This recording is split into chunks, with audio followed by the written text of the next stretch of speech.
जब भी हम भगवान को भोग लगाते हैं, नया मकान बनवाते हैं तो भगवान की आराधना करते हैं, नई कार लेकर आते हैं तो भगवान की आराधना करते हैं, भगवान को समर्पित करते हैं। ये सब करने से होता क्या है?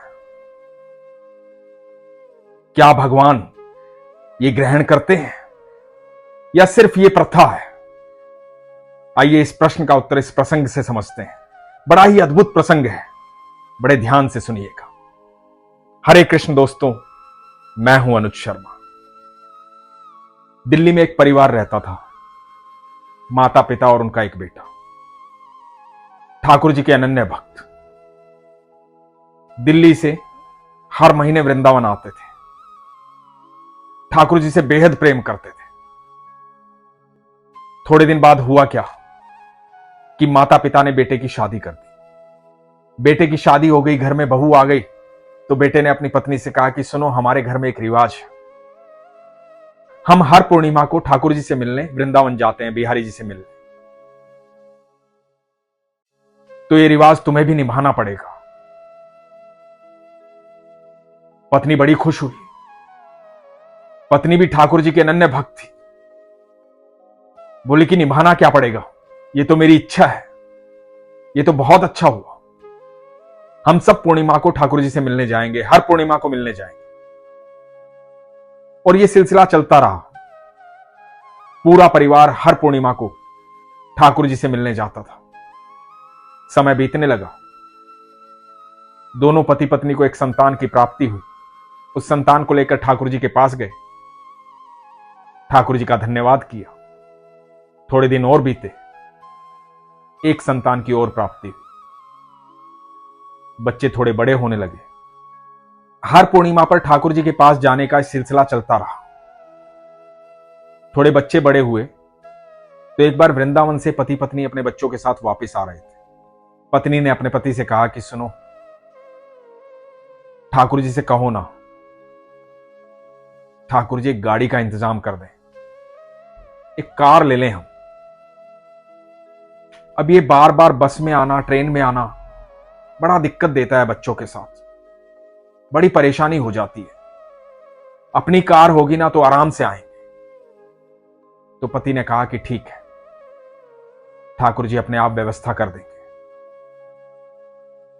एक मिडिल परिवार है, कार लेना एक बड़ी बात थी उनके लिए।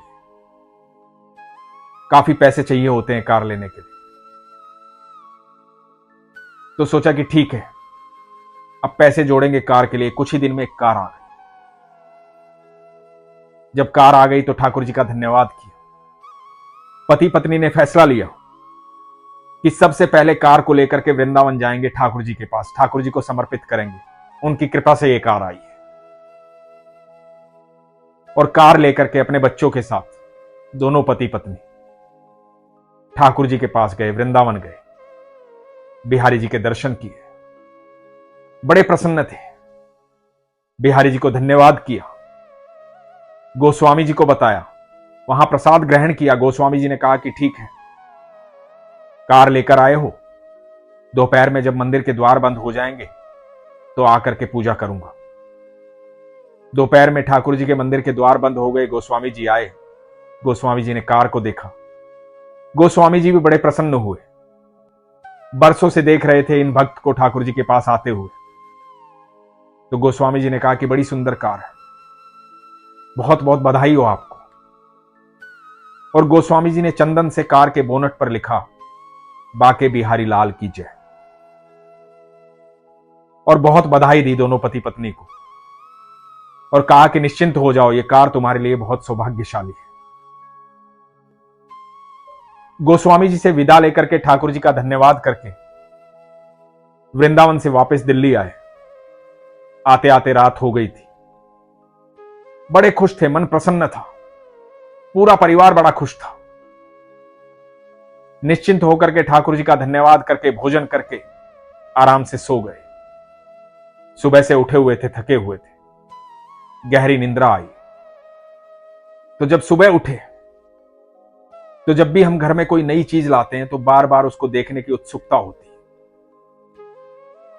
तो पति उठते ही सबसे पहले घर के बाहर गया। घर के बाहर गाड़ी खड़ी की थी रात को। गली में ही, और बाहर जाकर के देखा कि गली में कार नहीं है। एकदम विचलित हो गए, घबरा गए। इधर उधर जाकर के देखा, कहीं भी कार दिखाई नहीं दी। रात को तो घर के बाहर ही खड़ी की थी, गली में ही खड़ी की थी, लेकिन अभी कार वहां दिखाई नहीं दी। अड़ोस पड़ोस में पूछा, किसी ने कार को देखा? किसी ने कार को नहीं देखा था। कार चोरी हो गई थी। बड़े मन से, बड़ी मेहनत के पैसों से कार खरीदी थी। आंखों में अश्रु आ गए। पत्नी रोने लगी, बच्चे भी रोने लगे। कार चोरी हो गई। मोहल्ले वालों ने कहा कि जाओ थाने में रिपोर्ट लिखवाओ, आपकी नई कार चोरी हो गई। ऐसा कैसे हो सकता है? ऐसा तो हमारे मोहल्ले में कभी भी नहीं हुआ। आपने कार लॉक तो की थी ना, ठीक से रखी तो थी ना? ये बताने लगा कि मैंने कार बिल्कुल ठीक से रखी थी, अच्छे से लॉक की थी। थाने गए, जाकर के रिपोर्ट लिखवाई, बताया कि हमारी नई कार चोरी हो गई है। कल ही रात को वृंदावन से आए थे, रात को गली में लगाई थी कार, लेकिन सुबह उठ के देखा तो कार नहीं मिली। बड़े परेशान हो गए थे, घबराए हुए थे, डरे हुए थे, विचलित थे। पत्नी ने कहा कि ये क्या किया ठाकुर जी ने? कार चोरी हो गई, कैसे चोरी हो गई? ये हमारे साथ क्या किया ठाकुर जी ने? पति ने कहा कि कोई बात नहीं, इसमें भी ठाकुर जी की कोई इच्छा होगी। घबराओ मत, परेशान मत हो। वही हो रहा है जो ठाकुर जी चाहते हैं, और वही होना चाहिए जो ठाकुर जी चाहते हैं। इसमें भी हमारा कुछ अच्छा होगा। पति पत्नी को तसल्ली देने लगा। पत्नी ने कहा कि इसमें क्या अच्छा हुआ है? कल गोस्वामी जी ने कहा था ना कि यह कार तुम्हारे लिए सौभाग्यशाली होगी, निश्चिंत रहो। कहां रही ये सौभाग्यशाली? पहली रात में चोरी हो गई। ये तो गलत हुआ है हमारे साथ। पति ने कहा कि कोई बात नहीं, जो भी होता है अच्छे के लिए होता है। ठाकुर जी जो करते हैं अच्छे के लिए करते हैं। और दोनों पति पत्नी अपने घर आकर के बैठ गए। पूरा दिन बड़े परेशान रहे। ठाकुर जी से प्रार्थना की कि ठाकुर जी ये क्या हुआ? आपकी लीला आप ही जाने, पर यह कैसी लीला थी? बड़ी मेहनत से कार खरीदी थी, आपको समर्पित की थी, और आप ही ने एक कार दी थी और आप ही ने ले ली। पर यह हुआ क्यों ठाकुर जी? एक दिन बीता, 2 दिन बीते, थाने से भी कोई रिपोर्ट नहीं आई। दूसरी रात पति पत्नी सो गए, इस उम्मीद में थे कि कोई रिपोर्ट आएगी, पता लगेगा चोर का, किसने चोरी की है, कहीं कार मिलेगी। ये सोचते हुए, बातें करते हुए सो गए। सुबह उठे। सुबह उठ करके पति घर से बाहर निकले तो देखते हैं कि घर के बाहर गली में वो कार खड़ी है, फूलों से सजी हुई। पति हैरान हो गया, पत्नी को चिल्ला करके आवाज दी कि देखो हमारी कार खड़ी है, फूलों से सजी हुई, हमारी कार हमारे घर के बाहर खड़ी है। पत्नी दौड़ कर आई, बच्चे दौड़ कर आए, मोहल्ले के लोग इकट्ठा हो गए। कार ज्यों की त्यों थी, फूलों से सजी हुई थी। पति ने कार के पास जाकर के देखा, कार पर कोई खरोच नहीं थी। कार बिल्कुल वैसी ही थी जैसी इन्होंने खड़ी की थी, बस फूलों से सजी हुई थी।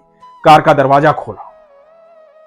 दरवाजा खोला तो ड्राइविंग सीट पर एक कागज रखा हुआ था। कागज उठाया तो देखा कि एक चिट्ठी है। उस चिट्ठी को देखा, उसमें लिखा हुआ था, हरे कृष्णा, सबसे पहले तो मैं आपसे माफी चाहता हूं। मैं एक चोर हूं, मैंने आपकी कार चुराई थी। मैं बरसों से चोरी कर रहा हूं। आपकी नई कार थी, मुझे अच्छी लगी, मैंने चुरा ली। मैं कार चोरी करके अपने घर आया। मैंने कार लगा दी, छुपा दी, लेकिन मैं बहुत बेचैन था। पूरा दिन बेचैन रहा। मैं समझ नहीं पाया कि इतना बेचैन मैं क्यों हूं। एक अजीब सी घबराहट थी, एक अजीब सा डर था जो मुझे पहले कभी नहीं हुआ। मैंने बहुत चोरियां की हैं, लेकिन कभी घबराया नहीं, कभी डरा नहीं। लेकिन उस दिन मैं बड़ा परेशान था, घबराया हुआ था, डरा हुआ था। रात्रि हुई, मैं सो गया। जब मैं सो गया तो मुझे स्वप्न में आपके बोनट पर लिखा हुआ बाके बिहारी लाल की जय वो दिखाई दिया, और बार बार ये आवाज मेरे दिमाग में गूंजती रही, बाके बिहारी लाल की जय, बाके बिहारी लाल की जय, बाके बिहारी लाल की जय। और ये सुनते सुनते मैं घबरा करके उठ गया। मुझे एहसास हुआ कि ये कार किसी साधारण व्यक्ति की नहीं है, ये कार ठाकुर जी की है। किसी आम आदमी की कार तूने चोरी नहीं की है, तूने ठाकुर जी की कार चोरी कर ली है। मुझे इस बात का पश्चाताप हुआ। मैं घबराहट में कार को लेकर के फूलों वाले के पास गया, कार को सजवाया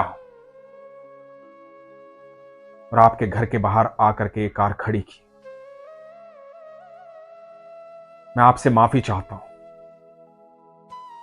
मुझे लगता था कि भगवान नहीं होते, लेकिन आपने मुझे यह एहसास करवा दिया कि भगवान होते हैं। मैंने ये निर्णय लिया है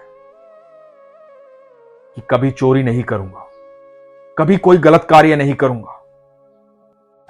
अब मैं वृंदावन जाऊंगा, ठाकुर जी की भक्ति करूंगा, ठाकुर जी की आराधना करूंगा।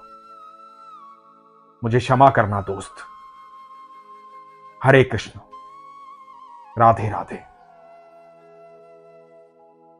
दोनों पति पत्नी ये चिट्ठी पढ़ करके भावुक हो गए, आंखों में अश्रु आ गए। सारे मोहल्ले वाले ये देख रहे थे, सब कह रहे थे ये बिहारी जी का चमत्कार है, ये बिहारी जी की अद्भुत कृपा है आप पर, ये बिहारी जी ने चमत्कार किया है। दोनों पति पत्नी बच्चों समेत ठाकुर जी को धन्यवाद कर रहे थे। दोस्तों, जब हम भगवान को भोग लगाते हैं, नया घर बनाते हैं, हवन यज्ञ करवाते हैं, भगवान को समर्पित करते हैं, नई कार लेते हैं, भगवान को समर्पित करते हैं, जीवन में जो भी कार्य करते हैं और भगवान को समर्पित करते हैं, तो ये प्रथा नहीं है, ये समर्पण है। भगवान उसे ग्रहण करते हैं, और जिस चीज को भगवान ग्रहण कर लेते हैं वो भगवान की हो जाती है, वो ठाकुर जी की हो जाती है। इसलिए अपने जीवन का हर पल ठाकुर जी को समर्पित कर दीजिए। फिर देखिए आपके जीवन में हर घटना अद्भुत होगी, चमत्कारिक होगी, क्योंकि आपका जीवन ठाकुर जी को समर्पित हो जाएगा। फिर इस अनंत ब्रह्मांड में कोई भी नकारात्मक ऊर्जा आपको छू नहीं पाएगी। आपके साथ कभी गलत नहीं होगा, क्योंकि आपका कुछ रहेगा नहीं, सब कुछ ठाकुर जी का हो जाएगा। और फिर आपके चारों तरफ एक ऐसा सुरक्षा घेरा तैयार होगा जो अदृश्य होगा, किसी को दिखाई नहीं देगा, लेकिन आपकी सुरक्षा करेगा। आपके जीवन में हर कार्य वो होगा जो आपको भाग्यशाली बनाएगा। लोगों को आपके जीवन की हर घटना चमत्कारिक लगेगी और लोग कहेंगे कि अद्भुत कृपा है आप पर ठाकुर जी की। एक बार समर्पण करके देखिए, वो समर्पण चमत्कार करेगा, लेकिन इसके लिए विश्वास की आवश्यकता है। इसीलिए हमेशा कहता हूं, अपने विश्वास को मजबूत रखिए, अपना ख्याल रखिए। हरे कृष्ण।